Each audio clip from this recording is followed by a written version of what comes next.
Magandang hapon, Pilipinas. 4:28 ayon sa Philippine Standard Time. Live mula rito sa Pag-asa DOST, narito na ang latest sa lagay ng ating panahon. Maulang panahon nga pong nararanasan ngayon sa ilang bahagi ng Kabisayaan kung kaya't naglabas ng thunderstorm advisory ang Pag-asa. Ayon nga po sa abiso na inilabas nitong 3:48 ng hapon, kasalukuyan nga pong nakararanas ngayon ng mga pag-ulan na may kasamang pagkidlat at pagkulog sa lalawigan ng Leyte. Partikular po yan sa bayan ng Baybay at ganun din sa Inupacan. Inaabisuhan nga po yung mga residente ng mga nabanggit na lugar na maging alerto sa lahat ng oras, lalo pa na yung mga pag-ulan na na-experience po dyan ay magtatagal po yan for the next hour. At maging alerto rin po tayo sa posibleng kaso ng pagbaha na maaaring idulot ng mga pag-ulan. At mga kababayan, na pag-uusapan nga po natin ng pagbaha na dulot ng mga pag-ulan.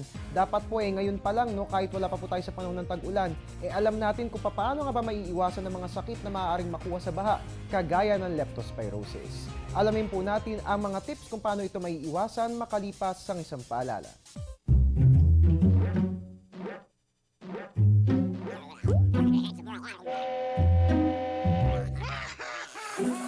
Worried kung nasaan ang package mo? Sa Air 21, worry-free! May real-time SMS updates kaya alam mong status ng padala mo every step of the way. Why worry? Pwede namang worry-free. Sa Air 21, sagot ko, padala mo!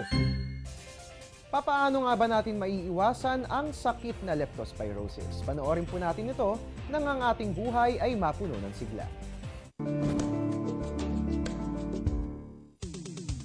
Ang leptospirosis, sakit na sanhi ng bakterya na nakukuha sa ihi ng daga at iba pang mga hayop. Madalas itong kumalat tuwing panahon ng tag-ulan dahil sa kontaminadong tubig baha.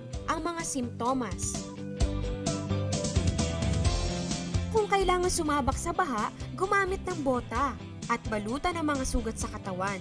Ugaliin ding maghugas ng kamay at ng mga bahagi ng katawan na na-expose sa kontaminadong tubig.